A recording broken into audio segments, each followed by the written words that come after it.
kita ini riset itu nggak dihargain, nggak dijadikan patokan untuk bikin kebijakan. Selama negaramu nggak menghargai riset, ya jangan harap penulis bisa sejahtera.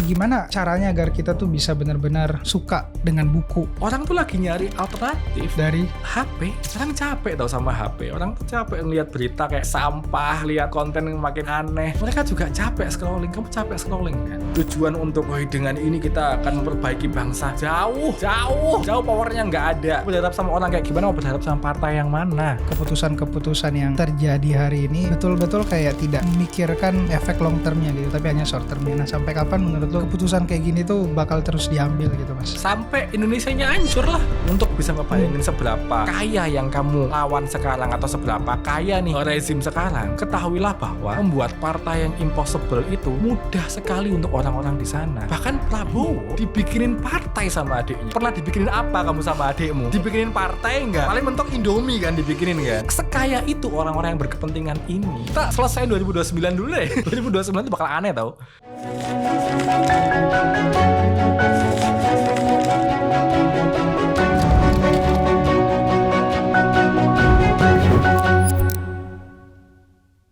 Mas Adit, MKM. Oh, tiba-tiba langsung nggak ada halo, kenalkan, Selamat datang di cerita masyarakat gitu. Kembali lagi nggak ada ya, langsung Mas Adit gitu. Oke. Langsung. Gimana Rian? Sehat.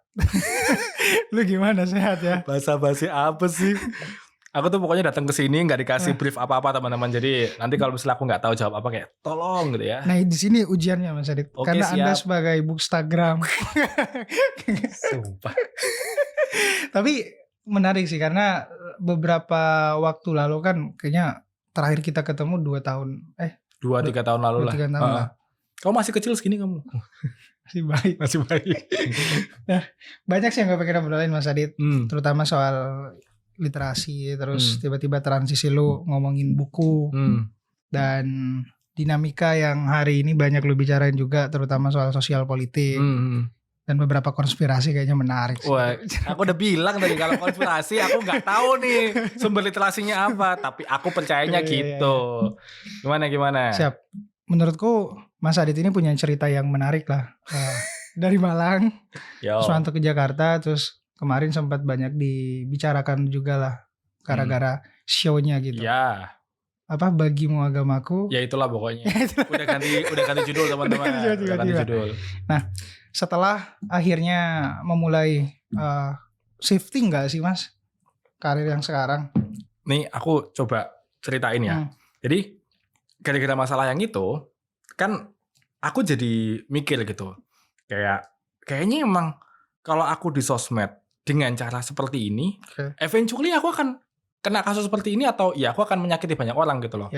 So aku ambil waktu kayak berapa bulan gitu nggak main sosmed sama sekali. Terus aku merenung gimana caranya aku tetap bisa ngasih dampak ke orang, atau setidaknya kayak gimana ya caranya tetap aku bisa punya konten gitu. Tapi gimana ya caranya ya? Ngapain ya? Bikin konten apa ya? Terus ketemu sama hobi aku yang lama, yang akhirnya aku hidup kembali, baca buku. Terus aku kontenin buku-buku itu, dan beberapa akhirnya konten bukunya ngangkat. Di situ aku ketemu sama audiens yang beda ya. Kayak dulu waktu aku masih ngonten purely cuman ngomongin sosial politik gitu kan, konten-konten yang provokatif gitu.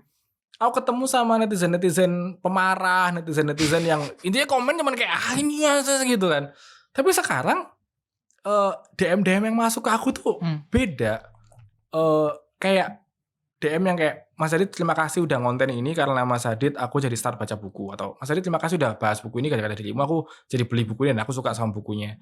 Yang mana menurutku ini tuh mahal gitu. Ini nggak bisa dibeli pakai uang manapun kayaknya. Aku mendapatkan sesuatu yang dulu aku nggak punya, yaitu bener-bener ngasih dampak positif ke orang. Dulu mungkin aku cuman rame aja nih, tapi nggak bener-bener ngasih perubahan ke hidup orang. Sekarang mungkin ada 1-2 orang yang akhirnya ketemu habit baru dan habitnya positif buat mereka. So meskipun nanti kayak aku mungkin konten nggak akan serame dulu, nggak akan setembus jutaan dulu. Tapi aku happy dengan orang-orang yang ketemukan sekarang. Gitu. Kejawab nggak? Kejawab. Tapi yang sebenarnya masih ngegelitik tuh kayak proses transisinya ini kan ada beberapa yang mungkin lo harus hilangin tuh. Mungkin identity, mungkin cara lo mengemas substansi konten, dan di satu titik bahwa sosial media hari ini kan memang mendorong orang-orang pemarah ya untuk dilihat gitu. Bener. Sejauh mana lo bisa akhirnya kayak berdamai dengan konten yang jauh lebih mungkin kontemplatif, mungkin jauh lebih dalam. Meskipun pada akhirnya nggak tahu ya, ketika gue udah juga memulai sesuatu kayak gitu tuh nggak banyak gitu, misalnya awareness, ya kita sebutlah misalnya keuntungan-keuntungan yang sifatnya engagement dan lain-lain. Gimana? Kalau aku tuh tadi kan pertanyaanmu adalah ini gimana transisinya gitu kan, apakah ada yang berubah gitu? Sebenarnya berubahnya bukan strategically aku berubah untuk kontenku, tapi karena aku akhirnya banyak baca buku ya. Justru buku-buku itu yang ngubah perspektifku banyak, dan akhirnya aku bisa ngomong juga bisa lebih wise gitu loh. Kayak misalnya gini deh, terakhir kan aku bermasalah karena menyinggung agama gitu misalnya. Dan buku pertama yang aku baca di tahun 2023 judulnya The Righteous Mind dari Jonathan Haidt. Pernah baca nggak? Gue baca Anxious Generation. Dia sebelum itu nulis itu ya. Sebelum itu nulis itu, tagline-nya kalau dalam bahasa Indonesia bagus banget. Mengapa orang-orang baik terpecah karena politik dan agama?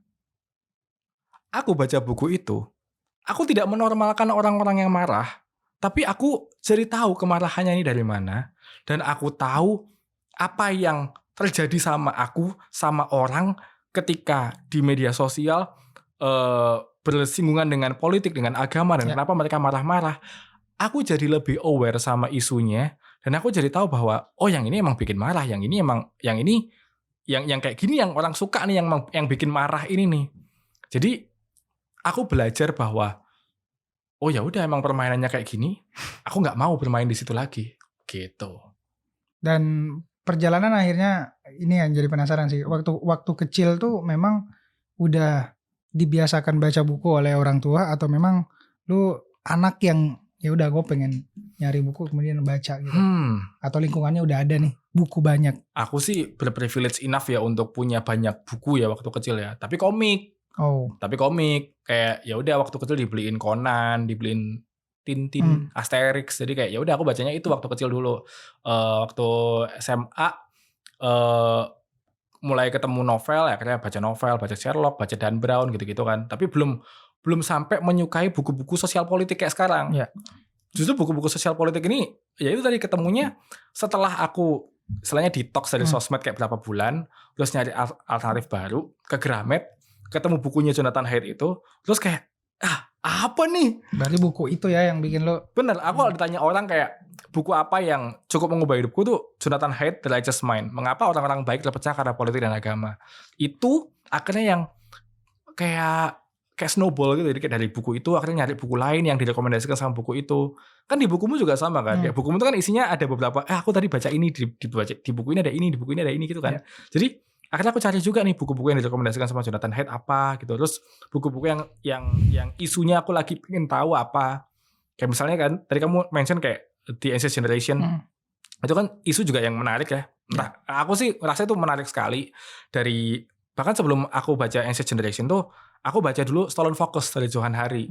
Aku rasa kamu udah baca belum? Stolen Focus, gue ini itu belum, tapi gue lebih ke Nir Eyal sama Cal Newport sih. Mirip kan? Ceritanya mirip. Jadi kayak itu yang akhirnya aku lagi penasaran sama isu apa, aku baca di situ. Aku penasaran sama isu apa, aku baca di situ. Malah aku jarang baca novel sebenarnya. Non-fiction ya? Iya, banyak kan non-fiction. Tapi gue pengen memulai dengan satu hal yang dasar. Gimana caranya agar kita tuh bisa benar-benar suka dengan buku gitu? Ya, pertanyaan bagus. Aku tuh ngerasa jawabannya selalu dari rasa penasaran sih kan. Kayak ini agak klise jawabannya ya. Cuman aku dulu waktu baca komik ya menarik kan, karena itu bergambar gitu, buat anak-anak pasti menyenangkan gitu baca itu. Terus komik pertamaku itu, salah satu komik pertamaku itu adalah Detektif Conan. Aku dibeliin nomor 7, yang mana aku nggak tahu dong cerita sebelumnya apa gitu kan. Aku pengen tahu nih cerita sebelumnya apa, aku pengen tahu lanjutannya gimana. sama halnya dengan komik yang lain gitu. Aku jadi pengen tahu cerita yang lain apa. Waktu aku SMA, aku tuh nonton film judulnya Da Vinci Code. Terus Angels and Demons. Ya.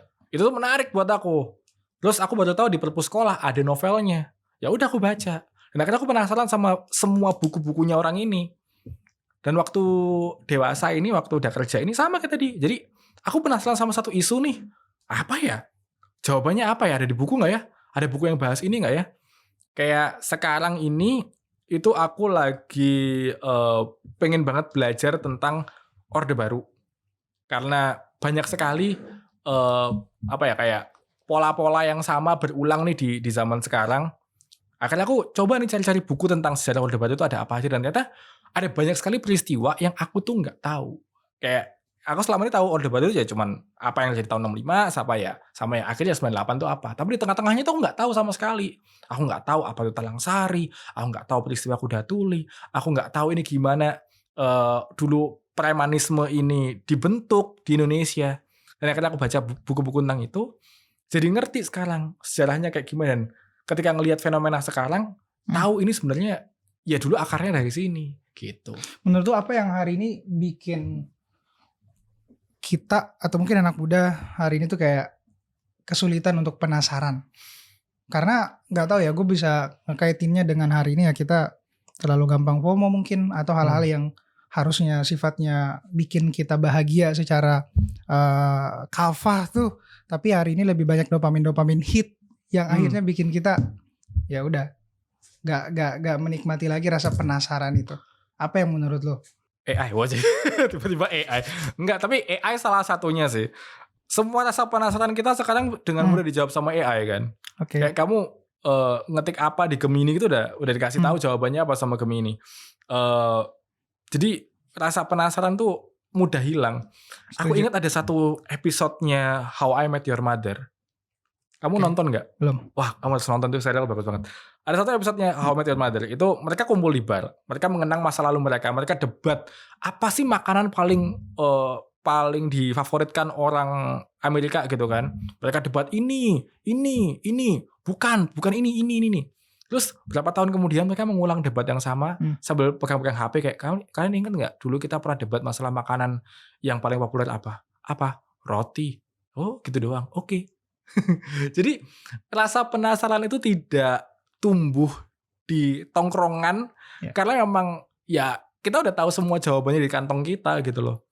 Aku rasa kalau misalnya mau menciptakan rasa penasarannya lagi adalah ya harus banyak ngobrol, banyak nongkrong, dan di tongkrongan tuh harus beneran ngomongin sesuatu yang bikin penasaran. Kayak aku nih kemarin ditanya orang gitu ya, out of the blue gitu ngobrol, terus dia nanya kayak, Mas, dirimu kan baca buku ya? Aku kira-kira pengen baca buku nih, baca buku apa ya? Aku ceritain tentang Animal Farm. Sebuah novel tipis, udah baca belum? Udah. Sebuah novel tipis yang ceritanya itu sangat Indonesia sekali. Dan fun fact-nya, novel ini pertama kali terbit tanggal 17 Agustus 45. Oh, serius? Serius. Gue baru tahu itu. Menarik kan? Katanya. Orang ini dengan trivia kayak gitu, dengan cerita singkat kayak gitu, dia kayak, wah menarik juga ya, beli akhirnya dia beli gitu. Aku rasa obrolan kayak gitu tuh nggak ada di tongkrongan kita. Tongkrongan kita tuh nggak ngobrolin buku, makanya kita nggak FOMO sama buku itu. Tapi kayak ngelihat fenomena, maksudnya kemunculan Mas Adit juga yang akhirnya bikin satu spektrum orang-orang yang juga menyukai buku itu kelihatannya makin tinggi gitu. Kayak beberapa data gue lihat, terutama yang ngeklasifikasiin generasi Gen Z yang lumayan cukup tinggi gitu, terutama dalam spend uangnya untuk beli buku. Kira-kira apa yang menjadi akar sehingga kayak tiba-tiba sekarang orang balik lagi gitu? Kalau aku ini belum ada risetnya ya. Aku belum tahu datanya benar apa enggak. Tapi kalau dari cerita teman-teman, para penulis, penerbit, ini tuh meledak COVID. COVID itu bikin buku meledak karena orang cari kegiatan kan. Apa ya yang bisa aku lakukan ketika aku nggak keluar ya? Ini yang bikin filosofi teras tuh segede sekarang karena orang-orang pada ngomongin filosofi teras ketika di sosmed gitu kan, di rumah mau ngapain ya, aku filosofi teras gitu. Itu juga yang dirasakan sama ini info dari editornya. Tahu Laut Bercerita? Raut bercerita juga meledaknya kurang lebih di era-era COVID itu. Akhirnya orang semuanya baca buku ini. Tapi sebenarnya kalau aku ngelihat akarnya adalah orang tuh lagi nyari alternatif dari HP. Oke. Orang capek tau sama HP. Orang tuh capek ngelihat berita kayak sampah, terus ngelihat konten yang makin aneh. Mereka juga capek scrolling. Kamu capek scrolling kan? Parah. Iya kan? Kamu capek scrolling isinya gitu-gitu aja. Itulah kenapa bahkan nggak cuman baca buku yang lagi naik, olahraga juga naik. Padel di mana-mana, maraton di mana-mana. Ya walaupun ada unsur cuci uangnya di situ ya, tapi tapi kita tahu bahwa orang-orang tuh haus akan alternatif. Aku ngapain ya selain HP-an ya, gitu. Cuma ini menurut lu cuma temporal aja atau ya dia bakal bikin satu wave di mana mungkin bikin satu momentum baru gitu tentang bahwa ya kesadaran pentingnya membaca. Aku jujur nggak punya jawaban, tapi ada 2 skenario. Skenario pertama adalah makin banyak orang yang jenuh sama sosmed. Terus akhirnya makin banyak orang yang meninggalkan dunia digital ini untuk kembali ke realita. Itu skenario pertama yang menurutku best case scenario. Tapi skenario kedua adalah kita tahu industrinya sosmed kayak gimana, kita tahu industrinya AI kayak gimana.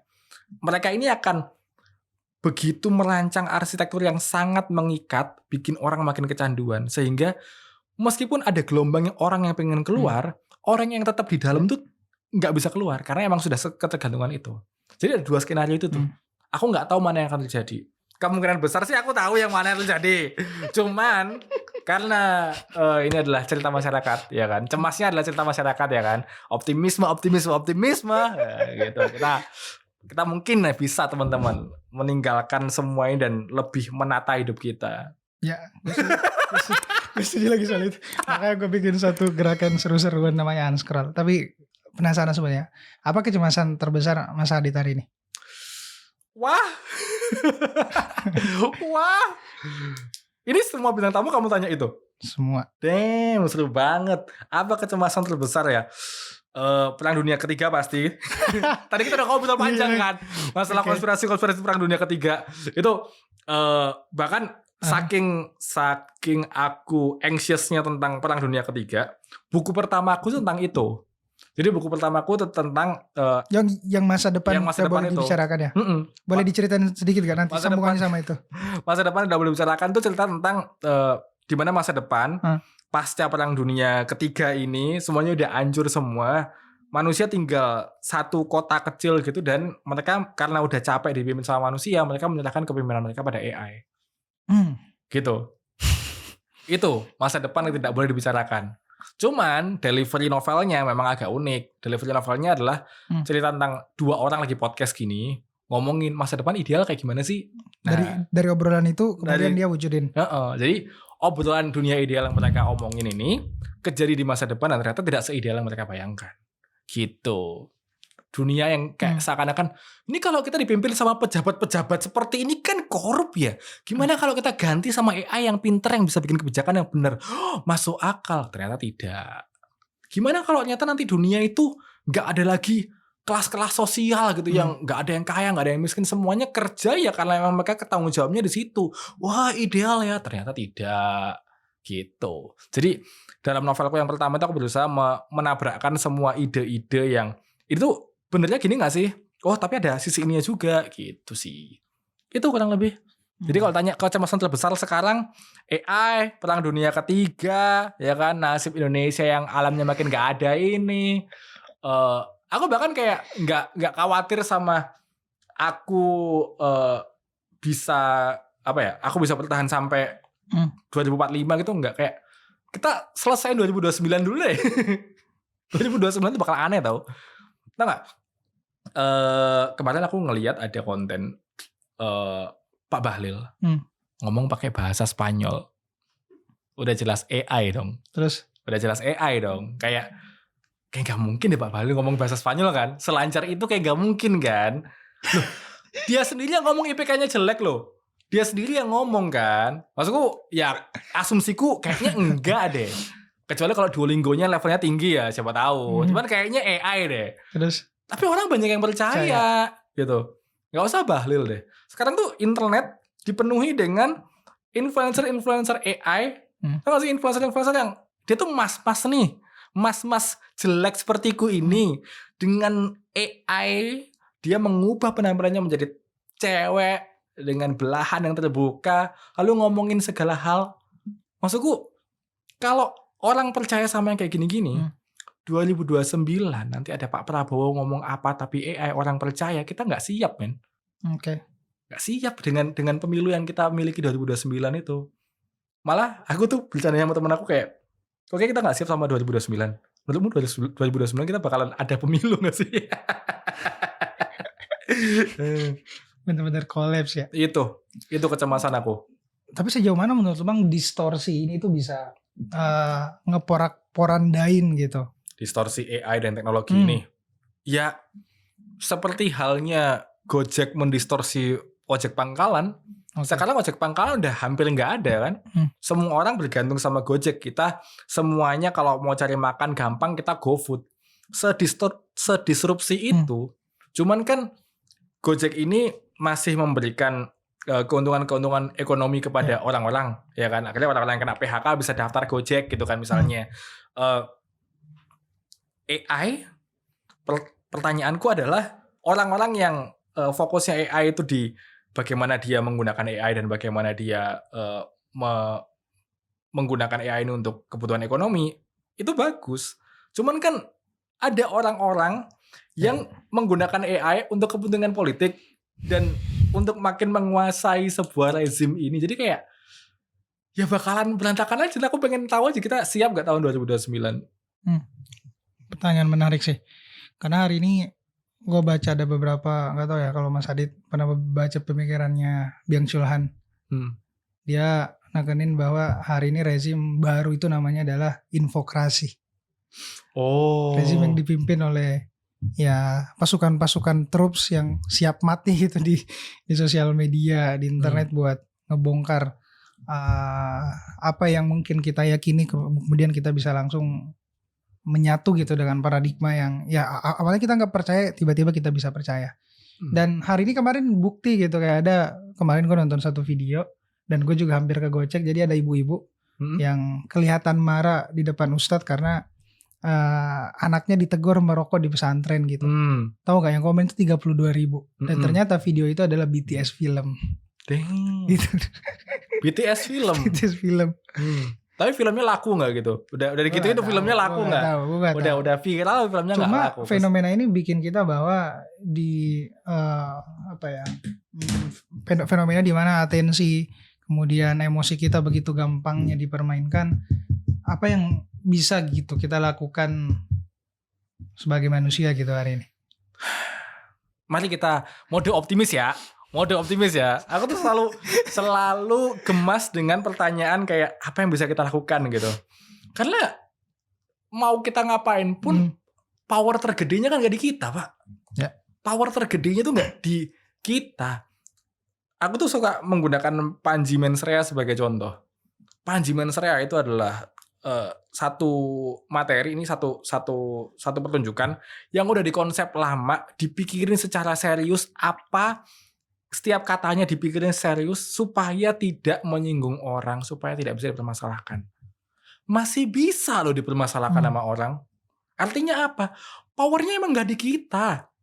Sosmed kan juga sama. Kita mau detox kayak gimana pun, tapi kamu aja juga gede di sosmed. Kehidupanmu juga di sosmed, penghasilanmu juga di sosmed. Bisa kamu detox sepenuhnya dari sosmed? Gak bisa. Kita ini adalah produk dari sosmed itu. Jadi kalau ditanya kita ini bisa apa? Saya nunggu aja nih kapan Tuhan Yesus datang dari awan-awan itu. Kita tunggu aja. Awal aku bercanda sama adik-adikku kayak Yesus ini kalau misalnya emang gak datang-datang, kita jemput apa ya? Kita jemput aja, kita proaktif. Boleh sekarang loh, kayak sekarang kita ngintip belum ada gitu. Emang gak bisa, Pak. Bahkan kayak tadi aku bilang di awal waktu kita ketemu kan, sebenarnya kamu bikin aktivitas-aktivitas distrik berisik gitu tuh, purpose-nya apa? Goalnya kemana? Kalau goalmu emang untuk ngumpulin massa ya udah emang yang ya bisa aja. Cuman kalau goalmu adalah memperbaiki orang gitu kayak jauh. Powernya nggak di kita. Makanya tadi waktu kita ngobrolin masalah ini komunitas literasi ini sebenarnya tujuannya juga apa sih? Ya kalau aku ya komunitas literasi yang aku punya kayak klub buku bawah tanah ini emang suka-suka aja, kumpulan hobi aja, orang yang suka buku aja ngumpul jadi satu. Kayak komunitas Tamiya aja, komunitas Yu-Gi-Oh gitu. Kita setiap minggu ngumpul main, udah gitu aja. Nggak ada tujuan untuk, wah dengan ini kita akan memperbaiki bangsa. Jauh powernya nggak ada beneran deh. Bahkan aku yakin juga Anies Baswedan dengan partai barunya yang logonya mirip X itu, jadi kan kalau misalnya nggak berkompromi dengan banyak orang juga powernya kan segitu-gitu aja, nggak akan bisa ngapa-ngapain. Iya kan? Gimana dong pertanyaanmu? Ya orang kayak gimana harusnya memang mimpin dengan situasi chaos kayak gini? AI. Balik buku. Karena aku beneran ngelihat ini sebagai jalan buntu gitu. Anggaplah kita punya the perfect man gitu ya, kita punya Ubermans-nya ini nih, orang yang baik, ideal, yang bisa memimpin kita dengan segala kebajikannya gitu ya. Bagaimana kita bisa membuat orang ini terpilih? Bagaimana kita dan bagaimana kita menjamin orang ini tidak berkompromi ketika orang-orang di sekitarnya atau perusahaan-perusahaan di sekitarnya membutuhkan kompromi itu? Gak bisa, Pak. Makanya ketika aku bikin buku pertama, solusiku adalah AI, ya karena aku ngerasa ini nggak ada lagi entitas yang incorruptible selain AI sama Tuhan. Cuman kan kalau kita ngomongin Tuhan, ini kan masih sesuatu yang kita nggak bisa sentuh realitasnya sekarang nih. Kita baru bisa bersentuhan dengan Tuhan secara langsung nih. Mungkin waktu kita nanti meninggal, gitu kan. Kita nggak bisa menyuruh Tuhan, halo Tuhan, ini Pak Presiden kayak kurang deh, lu aja bisa. Nggak bisa gitu. Tapi kalau misalnya AI, seenggaknya Albania udah mulai bikin AI jadi menteri kan. Jadi mungkin. Jadi aku selalu bilang kayak, coba deh kita tungguin Albania setahun deh. Siapa tahu Albania setahun nih, oh menteri yang ini udah beres nih. Oke, menteri yang lain kita ganti AI juga gitu. Kita lihat aja dulu kan, sukses gak nih satu negara kecil ini nih. Kalau bisa sukses, ya kita replikasi aja ke negara lain. Gitu kan. Lah, iya. Lah, mau berharap sama orang kayak gimana, Rian? Mau berharap sama orang kayak gimana? Mau berharap sama partai yang mana? Tuh. Sekarang kita ngomongin partai deh. Masalahnya partai adalah partai itu di Indonesia kamu harus punya kantor cabang di setiap kabupaten kota kalau nggak salah. Ya kan? Baru diakui gitu, baru bisa ikut pemilu. Baru bisa daftar. Artinya butuh duit seberapa untuk bikin kamu bikin partai di Trenggalek aja loh susah. Ya kan, kota kecil itu susah. Apalagi kamu harus bikin ke seluruh Indonesia. Kebangun komunitas aja susah, minta ampun Pak. Lah makanya butuh duit seberapa banyak. Makanya untuk bisa ngebayangin seberapa kaya yang kamu lawan sekarang atau seberapa kaya nih rezim sekarang, ketahuilah bahwa membuat partai yang impossible itu mudah sekali untuk orang-orang di sana. Ya. Bahkan Prabowo dibikinin partai sama adiknya. Ngerti gak sih maksudku? Kamu punya adik gak? Punya. Pernah dibikinin apa kamu sama adikmu? Dibikinin partai gak? Paling mentok Indomie kan dibikinin kan? Gak pernah dibikinin partai kan? Sekaya itu orang-orang yang berkepentingan ini. Gak bisa kalau kamu tanya kita bisa apa? Ya kita gak bisa apa-apa. Rian, kita cuma bisa pasrah nungguin. Oh, udah satu hutan lagi nih terbang nih gitu. Menarik. Dan gue juga. Rian kayak, wah menarik nih. Aku apa nih hilis sekarang ya? Boleh nih aku nih. Dan ya kalau kita lihat kan hari ini banyak kebijakan-kebijakan, keputusan-keputusan yang memang berusaha gitu, gak menghindari resiko politik gitu. Kayak banyak hal lah yang menurutku tuh memang kayak kita sadari bahwa ini bisa di tackle sekarang, sebenarnya bisa diintervensi sekarang, kok nunggu apa gitu. Dan bahkan ketika bicara soal ya perdebatannya kan kayak misalnya kalau kita bahas MPG, kenapa gak bisa fokus di pendidikan, terus guru dan segala macam. Kayak aku bahkan sempat diskusi gitu dengan guru honorer, ibuku juga guru honorer. Terus kemarin terakhir bilang bahwa ya mereka tahu datanya sebenarnya dan gak tahu bagaimana akhirnya kita ngelihat keputusan-keputusan yang terjadi hari ini ya betul-betul kayak tidak memikirkan efek long termnya gitu, tapi hanya short termnya. Nah, sampai kapan menurut lu keputusan kayak gini tuh bakal terus diambil gitu, Mas? Sampai Indonesianya hancur lah. Enggak, karena gini, kita fair-fairan aja kan. Kan sebenarnya kamu tadi udah melihat akarnya bahwa ini tuh orang-orang mikirnya short term. Dan kamu lihat sendiri sekarang nih, semua manuver politik yang dilakukan oleh orang-orang tertentu ini kelihatan sekali bahwa ini adalah manuver-manuver untuk mempersiapkan mereka di tahun 2029, bukan begitu? Ya kan? Artinya nanti ketika mereka terpilih tahun 2029, di tahun 2030 mereka juga akan mempersiapkan buat tahun 2034. Siklus ini nggak akan mati sampai bener-bener kitanya hancur gitu. Sistem ini nggak akan mati sampai orang nggak tahu lagi mau nebang pohon yang mana. Sampai pohon terakhir tertebang. Sampai space tanah terakhir kita jadi sawit. Itu, orang nggak akan berhenti. Makanya ketika aku ngobrol sama teman-teman aktivis, aku juga bertanya yang sama. Emang kita bisa apa? Kayak jawaban mereka tuh selalu mentok di, oh ya udah kita bikin gerakan kolektif lah, kita bikin ini, kita dari kita sendiri, warga bantu warga gitu. Tapi warga bantu warga pun juga terbatas. Kita nggak sepowerful itu. Anggaplah warga udah solid nih. Tapi kalau misalnya masyarakat adat kurang solid apa sih masyarakat adat? Masyarakat adat tuh solid kan? Saling bantu kan, mereka bisa self-sustain dari alam mereka sendiri kan. Tapi ketika bulldozer datang, mereka bisa apa? Artinya powernya itu nggak di kita. Kalau memang kita tuh merasa kita punya power, pertanyaan kan, boleh nggak nih kita menunjukkan power kita? Iya kan? Tapi kalau kita protes dikit aja udah dibilang subversif, nanti kalau kekerasan ditangkep. Loh, powernya lagi-lagi nggak di kita. Kita demo baik-baik, Kamisan nggak dengerin. Kita demo agak keras dikit kayak Agustus kemarin, teman-teman kita ditangkepin. Nggak ada yang bisa kita lakukan, Lian. Selain nunggu. Makanya aku tuh selalu ngelihat kalau ada teman-teman aku yang kayak ngepost habis lahiran gitu ya. Kayak berani ya kalian ya gitu. Masih berani ya kalian ya. Wow, keren loh. Hebat, salut aku sama kalian ini. Hebat, keren. Di negara ini loh. Tapi kalau lahirannya di luar negeri sih aku kayak, oh keren gitu. Udah ada contoh kemarin tuh. Iya. Terus ini kan nyambung yang sempat Masa disinggung tadi soal salah satu bukunya Jared Diamond ya. Bukunya Collapse. Buku favoritku tahun 2024. Itu menarik banget sih. Setelah itu kan gak tahu nyambung juga sama, gak tahu duluan Collapse atau Upheaval. Kayaknya sih Collapse dulu kayaknya. Collapse dulu kan. Nah, menariknya kan di situ dia jelasin soal bangsa-bangsa yang hancur, yang kaitannya tuh gak tahu ya, kayaknya udah diprediksi semua dan kayaknya udah terjadi. Salah satunya kerusakan lingkungan. Benar. Terus kedua masalah iklim, ada perubahan iklim yang nggak bisa dilawan. Terus hubungan dengan negara-negara lain yang kayaknya nggak tahu ujungnya mau kemana gitu. Aduh.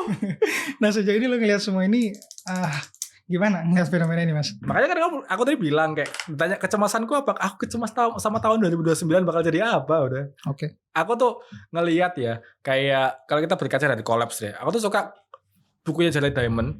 Dia itu nggak ngasih kesimpulan sampai di akhir gitu.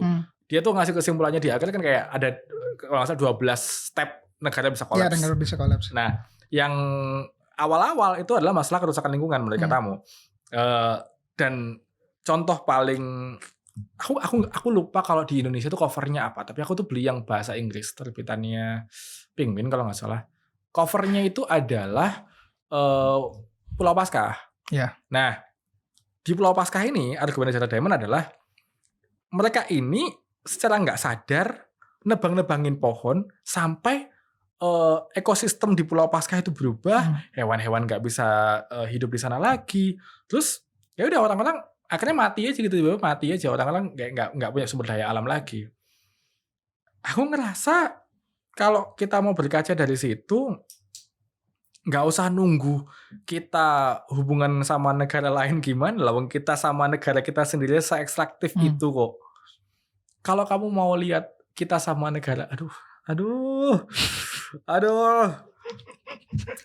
Banyak ini soalnya cerita-cerita sejarah kocak ini banyak ini. Kayak salah satu cerita sejarah paling kocak yang aku suka bahas adalah bagaimana setelah tahun 65 pemerintahan bergeser dari Soekarno ke Soeharto. Tentu di waktu itu Soekarno bikin kita semacam inflasi dan lain sebagainya. Cuman dan Soeharto sempat menstabilkan krisis ekonomi tersebut. Tapi efek sampingnya adalah di situ terbuka tuh momen-momen kita membuka diri pada dunia asing untuk berinvestasi pada kita. Ya kan, salah satunya ya ketika tahun 65 itu beres, udah mulai tuh ada orang-orang yang survei ke Papua gitu kan. Oh ini kita mau mendirikan ini gitu. Ya gimana? Udah dari dulu model politik kita kayak gitu kok. Itu yang menyelamatkan kita dari ekonomi kok. Makanya sebenarnya yang salah satu hal yang mungkin kita bisa lakukan, yang setidaknya bisa memantik harapan, tadi kamu udah bilang, yaitu kita mengandalkan diri kita sendiri, yaitu anarkisme. Anarkisme itu gimana? Nggak melulu tentang kita bakar-bakar ban, bakar-bakar halte. Anarkisme itulah bentuk di mana kita nggak butuh pemerintahan, kita nggak butuh sistem, nggak butuh negara. Salah satu caranya ya yang dilakukan oleh masyarakat daerah, yaitu di beberapa daerah uang itu nggak relevan loh. Ya, setuju. Kayak aku lapar nih, aku bisa bertamu ke rumahmu terus kayak ayo sini makan yuk gitu. Kamu ya udah gitu, kamu tuh bisa makan sama rumah tetanggamu. Kamu sama tetanggamu kayak gitu nggak? Enggak kan di sini. Di Jakarta tuh kamu kayak ke tetangga, aku boleh minta makan nggak? Aneh kan, janggal kan? Pengemis loh. Ngemis. Tapi di kampung, masih di daerah-daerah itu iklim tradisi seperti itu masih ada, gotong royong seperti itu masih ada. Uang di sana nggak relevan. Nah itu bisa nggak kita bikin komunitas-komunitas ini jadi lebih gede gitu?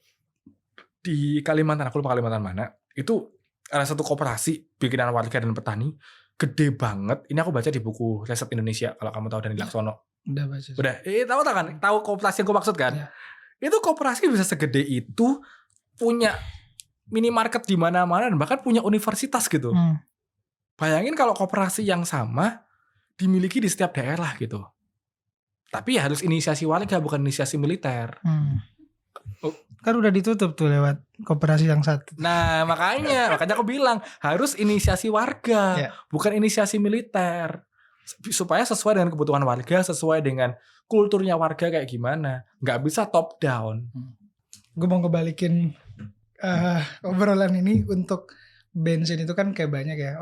Untuk mungkin yang menghasilkan gerakan-gerakan seperti itu kan nggak mungkin dengan pemikiran kosong ya. Gitu. Tapi bagaimana juga harus ngelatih kita dekat gitu dengan buku, dan salah satunya Mas Adit bisa bercerita seperti ini menurutku kurang lebih karena Mas Adit dekat lah dengan buku. Benar. Nah, di Papua, di kampungku, terus di beberapa daerah yang akses ke buku tuh masih sulit, dan bahkan hal-hal yang bikin kita tuh terus dijaga tetap bodoh ya, agar mungkin tidak terjadi apa yang Mas Adit inginkan. Gimana? Apa yang kita inginkan gak sih? Apa yang kita inginkan? Jangan di framing dong. Seakan-akan aku yang ingin seperti itu. Oke, kita inginkan. Gimana Mas Adit? Tapi itu pertanyaan yang emang. Ya. Masalah pertanyaan itu kamu sudah menjawab sendiri bahwa memang ini tuh disengaja. Kita nggak punya akses yang merata terhadap literasi itu sengaja banget. Sesengaja kita ke Singapura bisa lebih murah daripada kita ke Papua. Ya. Itu sengaja banget, ya kan? Bayangin gini deh, bayangin kalau misalnya kita punya transportasi yang lebih terjangkau dari sini ke Papua. Ya. Seberapa mudah orang bisa bolak-balik sini Papua? Seberapa kebantu ekonomi Papua, dan seberapa mudah kita menyebarkan informasi dari sini ke Papua dan dari Papua ke sini. Itu kan yang orang nggak mau, iya kan?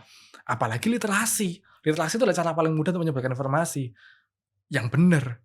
Orang, kalau pertanyaan kita bisa apa nih untuk mengatasi masalah itu? Jujur aku nggak punya jawabannya, karena ongkir itu kerasa banget. Aku berapa kali ada followers aku yang kayak, Mas aku tuh pengen beli ini tapi ongkirnya lebih banyak daripada harganya sendiri gitu. Jadi emang itu masalah banget. Cuman kalau kita mau optimis ya, optimismenya itu bisa start dari satu, toko buku tuh makin banyak. Oke. Toko buku itu makin banyak, artinya ekosistem perbukuannya itu makin stabil. Ketika toko buku makin banyak, satu toko buku bisa punya cabang di mana-mana, istilahnya kayak subsidi silang itu bisa terjadi gitu loh. Kayak misalnya Gramedia di sini itu bisa mensubsidi Gramedia di mana gitu kan. Itu bisa terjadi. Jadi kalaupun nanti ada satu toko buku yang di luar pulau yang mau bangkrut, dia bisa dibantu sama toko buku yang di sini. Dan komunitas literasi itu sesolid itu. Jadi karena aku baru masuk ke komunitas ini kayak 2-3 tahun terakhir, aku bisa ngelihat sendiri bagaimana orang-orang di balik komunitas literasi ini benar-benar sayang sama industrinya, terus mereka benar-benar mau untuk memajukan setiap daerah. Yang menarik adalah, kamu tuh asal dari mana sih, Yan? Gue baru 2 jam dari Makassar. Makanya aku mau ngomong ini. Makassar itu adalah salah satu kota tertinggi konsumen buku di Indonesia. Tingkat baca ya. Iya.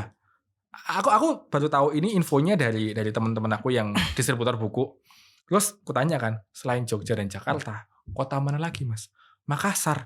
Gila, nyebrang pulau. Iya. So, kalau Makassar bisa, aku yakin daerah lain pasti bisa. Dan mungkin startnya emang harus dari Makassar. Startnya dari Makassar ke kota-kota penopang di sebelahnya, gitu kan. Yang ini gini, di Jogja itu kan banyak banget toko buku dan penerbit ya. Dan sekarang udah mulai kerasa. Jogja, Magelang, di Temanggung ada penerbit. Temanggung, kota sekecil Temanggung yang kayaknya mallnya nggak ada dari Temanggung itu.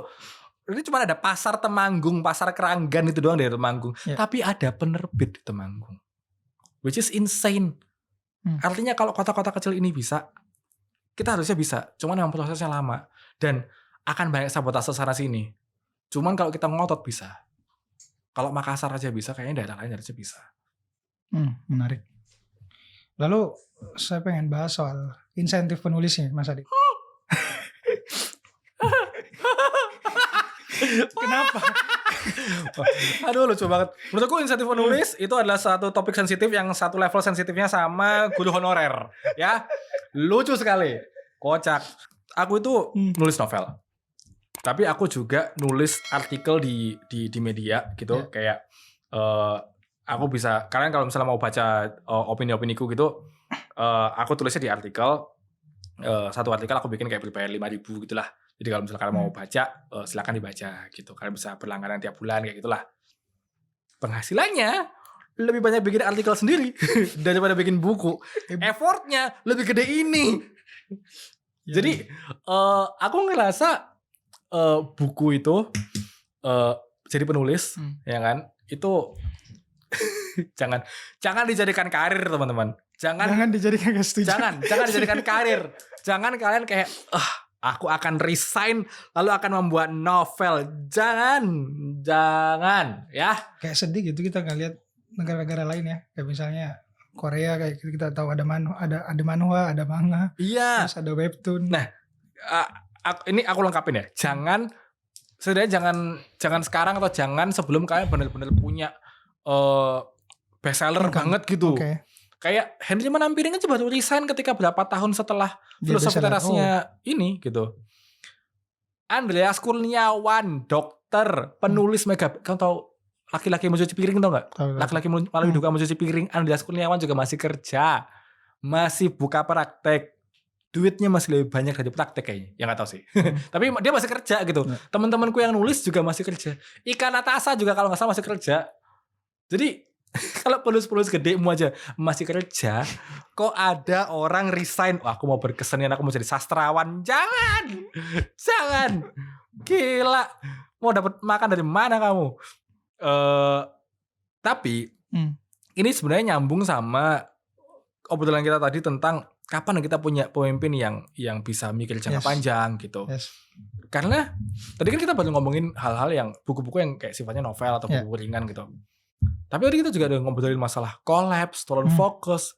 Ini kan buku-buku yang dibikin oleh dosen, dibikin oleh peneliti yang riset selama bertahun-tahun dan bisa bikin buku bestseller gitu. Pernah denger nggak ada penulis Indonesia yang beneran riset sejauh ini, terus bukunya laris gitu? Siapa? Gak ada. Paling baru-baru ini adalah Reset Indonesia, ya lumayan laris. Tapi itu pun juga masih di angka 20-25 ribu. Belum sampai di ratusan ribu kayak Laut Bercerita. Maksudku adalah di kita ini riset itu nggak dihargain. Riset itu nggak dihargain, nggak dijadikan patokan untuk bikin kebijakan. Kalau misalnya riset dijadikan patokan untuk bikin kebijakan, maka MBG nggak akan ada. Karena MBG kita nggak tahu risetnya kayak gimana. Harusnya kalau MBG mau dibikin kan riset ya, kayak bikin lokal dulu nih. Gimana nih? Kalau misalnya 2 daerah ini kita bikin ada MBG-nya, efeknya apa nih buat kesejahteraan? Efeknya apa nih buat nilai matematika siswa gitu kan? Yeah. Ada nggak efeknya? Kalau nggak ada efeknya, mungkin di cancel aja nih programnya, nggak ada impactnya buat masyarakat. Itulah kenapa ketika orang-orang protes masalah sekolah Garuda, aku nggak protes. Karena buat aku sekolah Garuda itu cuma 16 sekolah. Ya udah biarin ini jadi lahan risetnya pemerintah deh. Kalian jalanin sekolah Garuda ini 3 tahun, 5 tahun gitu, ngefek nggak? Toh anggarannya masih receh dibandingkan anggaran MBG. Gitu loh. Selama negaramu nggak menghargai riset, ya jangan harap penulis bisa sejahtera. Karena penulis kan nggak cuman novelis, penulis juga para peneliti ini juga penulis. Setuju. Lalu kayak ngelihat hari ini buku-buku yang beredar, Mas Adit, bukan cuma fiction ya, tapi non-fiction, tadi kualitas riset dan lain-lain. Apa yang masih diimprove? Aku sih kalau misalnya ditanya kualitas bukunya ya, nggak perlu aku untuk bilang apa yang mesti diimprove, karena aku ngelihat sendiri banyak penulis Indonesia itu ketika dia menghasilkan karya yang baru, dia improve kok.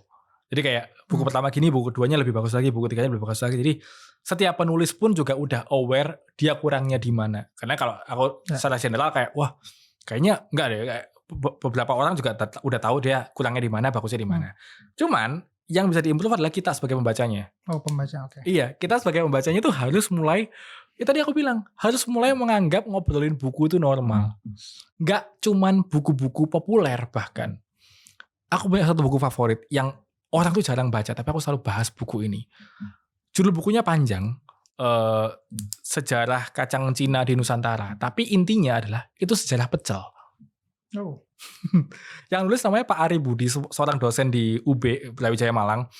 Dia bikin tentang bagaimana kacang Cina ini, kacang tanah ini datang ke Indonesia dan jadi bumbu pecel. Dan kenapa di Jawa Timur bumbu pecel itu adalah bumbu kacang itu, di Jakarta jadi pecel lele. Menarik sih. Kenapa? Menarik kan? Kepo kan? Dan buku itu di apa, sumbernya banyak sekali yang wah ada buku ini, ada penelitian ini. Terus dia ngasih tahu kayak kata pecel pertama kali dijumpai di prasasti mana. Itu menarik loh. Dan aku jadi tahu kenapa Indonesia punya keberbedaan jenis pecel di daerah-daerah ini, dan sampai Jakarta jadi pecel lele cuman lele sama sambel, bahkan gak ada bumbu kacangnya. Aku jadi tahu buku itu diakhiri dengan perdebatan sebenarnya si martabak manis ini namanya martabak atau terang bulan. Dan itu dia ngasih bukti-bukti sejarah bahwa ini loh sebenarnya yang pertama itu ini.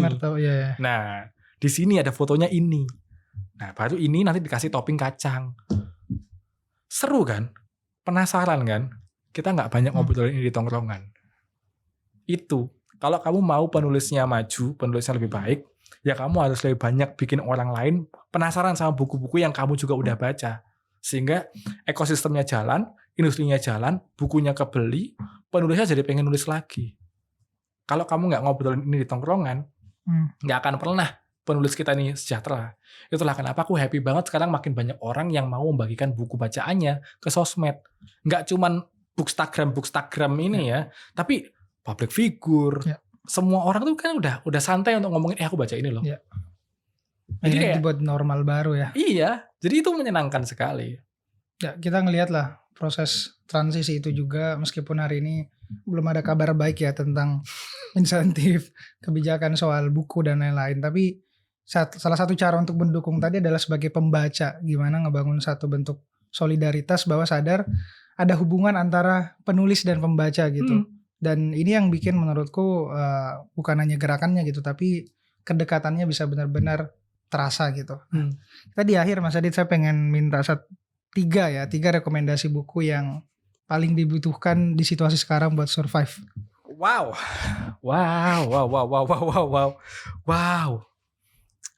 Buku pertama. Masih sama The Righteous Mind dari Jonathan Haidt. Mengapa orang-orang baik terpecah karena politik dan agama. Kita akan semakin diadu domba, teman-teman. Persenjatai diri kalian supaya kalian ngerti kalau ini mah cara-cara politik nih untuk menggerakkan aku nggak mau gitu. Kedua, AI udah makin mengada-ada. Salah satu buku terbaik tentang AI yang pernah aku baca adalah Nexus dari Yuval Noah Harari. Nexus ini ceritanya dia ngebedah AI dari sudut pandang bagaimana AI ini nggak cuman sebagai alat yang bisa ngebantu kita untuk mengerjakan sesuatu, tapi alat ini dipakai loh sama politisi untuk menggerakkan pilihanmu gitu. Dan bahkan nanti suatu hari nanti AI ini mungkin bisa bikin keputusan politik sendiri. So, coba kita persiapkan diri kita ke sana. Yang terakhir, supaya kita siap, aku mau promosi buku temen aku. Yang tadi judulnya, ini judulnya panjang, Laki-laki yang melalui duka dengan mencuci piring. Atau seorang laki-laki ya, pokoknya itulah. Si Andreas Kurniawan ini, dia punya buku yang sangat bagus untuk ngebantu kita melalui kedukaan. Nah, aku ngerasa ini adalah masa-masa yang sangat berat buat kita. Jadi buku-buku yang bisa bikin kita lebih tenang dan lebih siap untuk menghadapi berbagai macam kedukaan itu akan kita butuhkan ke depannya. Gitu. So, 3 itu. Sekarang 3 buku yang mesti dibaca Pak Bahlil. Ya, pemimpin kita maksud saya. Aduh, apa ya? Kalau buat seorang pemimpin, siapa aja bukan hanya Pak Bahlil ya? Ya. Mas Gibran. Bisa Mas Gibran, Pak Natalius Pigai, siapapun. Terutama, aduh lucu banget lagi. Pertanyaannya nyebelin banget. Pertanyaan ini nyebelin banget. Enggak, aku tuh biasanya kalau ditanya kayak gitu, pertanyaan adalah yang dibaca anak muda Mas gitu, atau dibaca nih. Kalau yang dibaca politisi itu kayak emang mereka baca? Enggak, mereka baca. Pak Fadlizon punya banyak koleksi buku. Bukunya Pak Fadlizon tuh bagus loh. Judulnya apa tuh? Huru Hara tahun 98. Beneran, bukunya Pak Fadlizon tuh bagus, beneran. Silakan dibaca untuk sebagai komparasi sejarah. Biar kalian tahu, kalau sudut pandangnya Pak Prabowo di tahun 98 tuh begini gitu. Ya kan? Nah, kedua, tapi dibarengi juga dengan bukunya. Aduh lucu banget ini. Aduh, masalahnya kalau dibayangkan tuh buku-buku sejarah tuh lucu-lucu, kayak ada bukunya Dewi Anggraini tentang kekerasan seksual di tahun 98. Dia nge-compile semua data-datanya TGPF kayak gimana, terus kesaksiannya kayak gimana, dan ada cerita tentang Itamata Dinata di situ. Itu pertama kali perjumpaanku dengan nama Itamata Dinata. Itu bagus banget bukunya. Yang terakhir sih paling itu, makanya aku ngerasa pertanyaan ini lucu adalah karena ngapain orang-orang ini membaca buku yang mereka alami sendiri gitu loh. Ada satu buku judulnya Politik Jatah Preman. Iya. Penulisnya siapa? Ian Douglas Wilson ini seorang peneliti gitu. Ini kalau nggak salah dia meneliti dinamika premanisme di Jakarta. Ini aku lupa sebelum, sesudah, atau saat. Tapi deket-deket masa-masanya Ahok. Jadi di awal dia cerita bagaimana politik jatah preman ini besar di Indonesia, bagaimana Orde Baru itu membangun premanisme, sampai di akhir bagaimana FPI itu bisa di ormas yang gede banget di Jakarta dan menguasai politik sampai segitunya. Gitu. Dan tentu nggak cuma FPI, tapi ada ormas-ormas lain yang juga dibahas sama dia, yang menarik gitu ya, yang kalau kita sebutin mending kalian baca aja deh, beneran deh. Seru tau, beneran deh. Kayak kalau kalian baca itu kayak, orang ini ternyata dulunya ormas gitu. Kayak kenapa sih pejabat-pejabat kita tuh dulu latar belakangnya tuh kayak bukan orang terpelajar gitu, kayak supir atau tukang mana gitu kan. Ternyata dia tuh preman mana, ormas mana gitu gak sih? Nah itu baca, seru. Ya, Menarik banget. Lucu. Dah, ada satu sebenarnya yang menggelitik. Pertanyaan yang mungkin sedikit berimajinasi sih Mas Adi. Tadi kan udah kecemasan, sekarang gue pengen lebih ke satu bentuk gagasan mungkin yang ya bisa, mungkin ini angan-angan. Jadi anggaplah Mas Adit di posisi memiliki optimisme, otoritas lah. Oh, otoritas. Tentang gimana ngeberesin ya mungkin masalah keadilan soal ekosistem buku, atau bikin satu bentuk apapun yang mungkin bisa nggak tahu ini bakal didengerin atau enggak, tapi ini harus dilakukan sekarang. Solusi cepet ya, solusi cepet aja ya. Kita punya dana abadi LPDP itu 180 triliun kalau nggak salah. Ya. Pakai aja semua udah, nggak usah ditahan-tahan. Nggak usah cuma dikeluarin setahun cuma 11 triliun atau 6 triliun, nggak. Pakai setahun kayak 80 triliun gitu. Keluarin semua orang-orang ini nih, kasih beasiswa sebanyak mungkin ke makin banyak pemuda ini, bikin mereka makin pinter, dan jangan paksa mereka buat balik. Kayak hilangkan pasal mereka harus balik, tapi seleksinya yang benar. Pilihlah orang-orang yang sandwich generation. Sehingga meskipun mereka udah di luar negeri, mereka tetap harus ngirim buat orang tua dan adik-adiknya. Ya. Itu seleksinya ya. Seleksinya udah harus bener nih. Anak pertama. Oh bener, anak pertama ya kan. Bapak ibunya berantakan, adiknya masih kecil-kecil lah itu tuh. Itu pilih yang orang-orang kayak gitu tapi pinter. Kuliahin yang jauh ya kan. Investasikan kita setahun 2 tahun ke depan kita punya banyak orang pinter dengan dana 80-100 triliun tadi. Terus kalau udah mereka balik, mereka jadi lebih pinter, kita mungkin akan lebih siap buat menghadapi 2029. Gitu.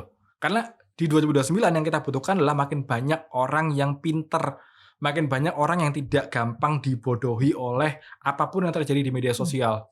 Ketika kita udah bahas bagaimana AI akan menguasai kita di tahun 2029, ini hanya bisa dilawan kalau kita punya critical thinking yang baik, kalau kita terliterasi dengan baik, kalau kita punya skill numerasi yang baik. Gak akan terjadi kalau kita nggak serius ngabisin duit habis-habisan di sini. Tentu ada banyak cara lain ya, kayak misalnya kayak meningkatkan gaji guru lah, apa segala macam. Aku cuma nyebutin salah satunya tadi, solusi cepatnya ya, yang lagi kita bicarakan juga sekarang nih di sosial masalah LPDP. Menurutku udah keluarin aja dananya banyak-banyak. Jangan ditahan-tahan. Toh dananya lo banyak, dana abadi itu. Habisin sebanyak mungkin biar orang-orang ini ngasih sumbangsih entah dari luar entah dia balik, tapi mereka jadi orang yang pinter yang siap buat menghadapi 2029 gitu. Pintar dan punya kesadaran tadi ya bahwa ada sesuatu yang mesti kita jangan-jangan lawan gitu. Benar. Karena percuma pintar tapi akhirnya dia mengibuli. Terima kasih Mas Adit. Terima kasih Rian. Sampai ketemu di episode selanjutnya. Dan ketika misalnya teman-teman punya saran siapa yang harus kita undang, kalian boleh berkomentar atau topik apa yang mesti kita bahas. Terima kasih sudah menyaksikan Cerita Masyarakat.